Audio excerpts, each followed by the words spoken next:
More than 350 foreign policy and national security leaders, including former secretaries of state and defense, signed an open letter on Tuesday endorsing Vice President Harris in this November's presidential election.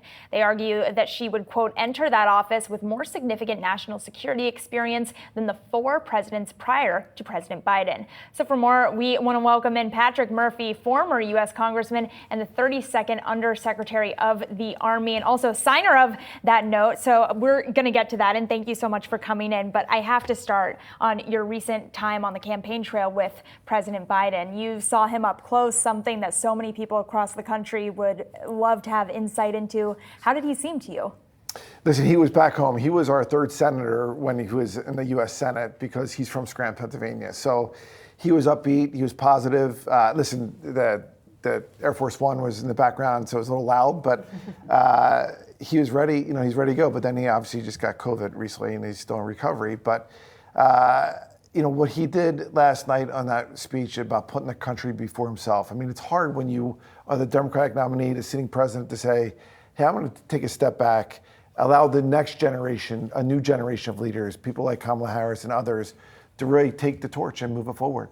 What do you think, Congressman, Vice President Harris, in her campaign, or whoever ultimately becomes being the Democratic nominee, what kind of shift in tone do you think needs to happen in order to win over that independent vote? We've been talking to so many strategists, political strategists, over the last several weeks, and they talk about how important that independent vote is. What do they need to do to capture that? No doubt. And I was an independent most of my life. When I was in the Army, you know, they kind of, when I joined at 19, they said, listen, we're unaffiliated, we're not political. So I was an independent until I ran for Congress and won. But I really think it's telling people not just why the other person shouldn't be hired, but why you should be hired, right? So when you have Kamala Harris, yes, she's talking about being a former prosecutor. She spent more years as a prosecutor, as an ADA, as a DA, as the Attorney General than she did in politics as a U.S. Senator or the Vice President.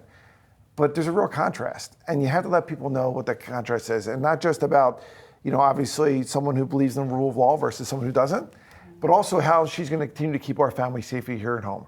I mean, the crime rate's gone down, the economy is moving. I mean, we just got the GDP numbers this morning, 2.8% growth. You know, people forget that there was 26 million Americans unemployed. And, you know, they have built the economy, they're moving things forward, manufacturing's back, jobs are back. Inflation is down, so you know we got to keep moving. And you were able to win over that independent vote. So when it comes to the economy, specifically inflation, something that millions and our viewers still struggling with at this point, what is it that you think has not registered with the American voter right now? I mean, when you take a look at the polls, many Americans still blame President Biden right now for that higher inflation number. So what do you think needs to change? Well, listen, I think the reality of it is people have been through the ringer. So I don't blame them. They should be angry, right? I mean, we just went through a global health pandemic and with COVID, we lost 1 million Americans. And inflation was at 9%. And part of that was, frankly, you know, too much government spending and the debt. But people need to realize that when Donald Trump was the president of the United States in those 4 years, the debt increased $8 trillion. Under President Biden, it increased $4 trillion. You know, I'm a blue dog Democrat. Like, I don't think we should be adding to our debt because I have 2 little kids. And when every American owes over $100,000 to a national debt, and a debt that we have to pay interest on, by the way, it's like a bad credit card, we got to do better. And I think most serious folks in Washington understand that, and especially in the business community. You were mentioning some of the policies under the Biden administration that have been successful, but that didn't show up in his polling, right? And that makes me wonder, was it really just about the mental acuity piece for voters?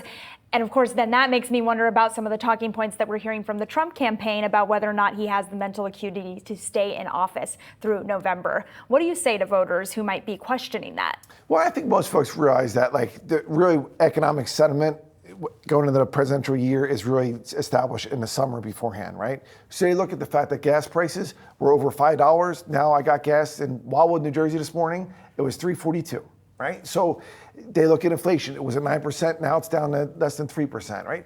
But no one's spiking a football. They understand they have to do more. But there's no doubt with a new voice, a new leader in Kamala Harris, that they could really move forward, you know, getting that message right. And this race is really going to be a contrast, not just about, you know, keeping families safe and keeping the economy moving forward, but people want to go back to the past versus people want to go to the future. Do you think Harris needs Shapiro on the ticket to win since you're Pennsylvania guy? Listen, I'm torn because I think we have an embarrassment of riches. I think you look at the top nominees for the Veep stakes, which are going to be decided in the next 2 weeks before August 7th.